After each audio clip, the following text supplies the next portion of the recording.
সহদেব পাণ্ডবদের সবচেয়ে নীরব অথচ সবচেয়ে বুদ্ধিমান ব্যক্তি।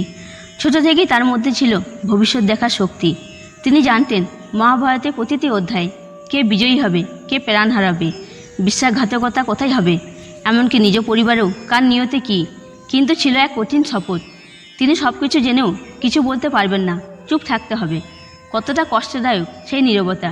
সব জেনেও অন্তরের ভিতর ফেটে উঠত, তবু মুখ বন্ধ করে চুপ থাকতে হতো।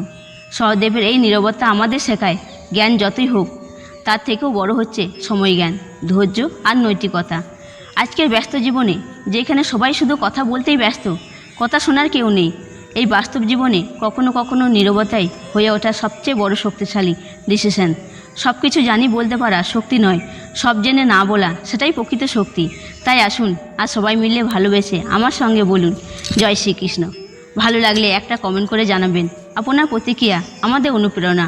আর এমন হৃদয় ছুঁয়ে যাওয়া কন্টেন্ট পেতে ফলো করতে ভুলবেন না।